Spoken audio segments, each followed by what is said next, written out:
Couple items in my report. Under police,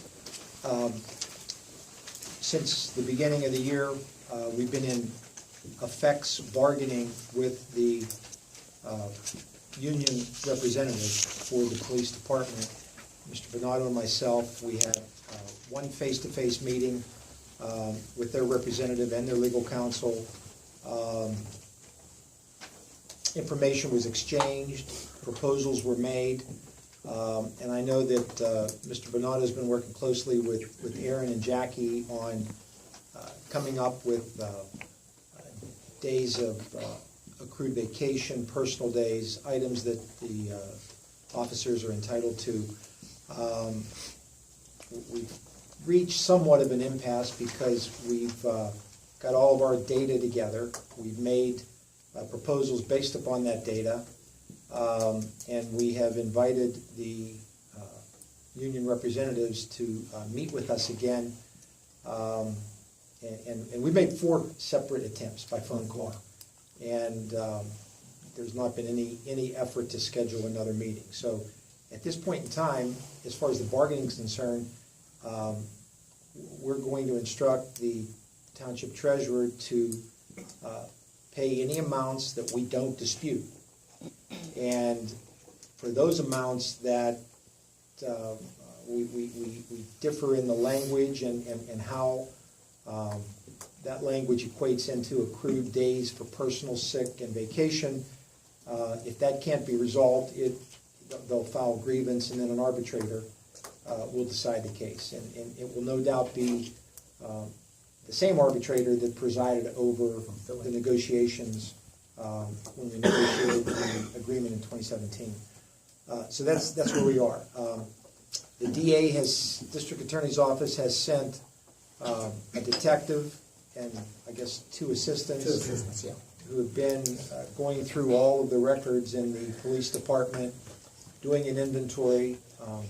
I spoke to the lead detective once, and she was describing what they were finding, issues and problems that they had encountered. And the main reason they're there is to, number one, determine the content of the evidence room, preserve the evidence room, because evidence in an ongoing criminal proceeding is governed by the chain of command. So you're going to make sure that it's not tampered with in any way, and that's why we immediately brought the district attorney in.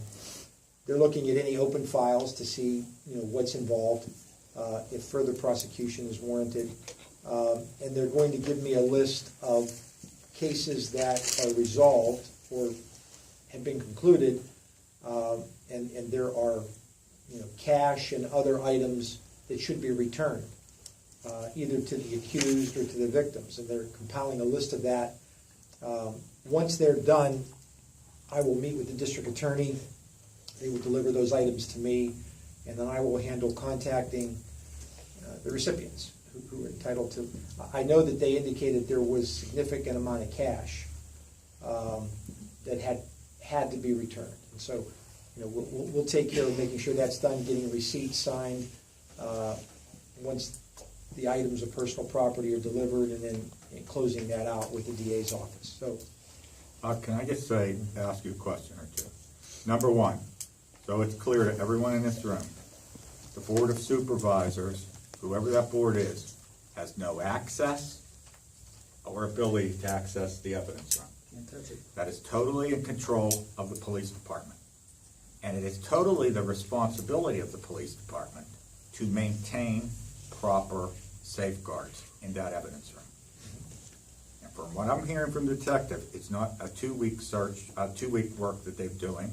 It's now turned into at least It's going to be over a month. It'll be a month. And that's all I need to say on that, because I think it's pretty clear that obviously some things weren't being done properly. it's true.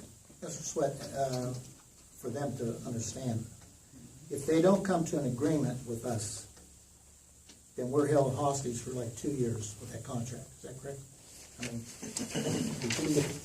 If the union does not waive or modify the no subcontracting clause that's in the collective bargaining agreement, yes, Okay. You cannot go out and subcontract police services as long as that CBA is in existence.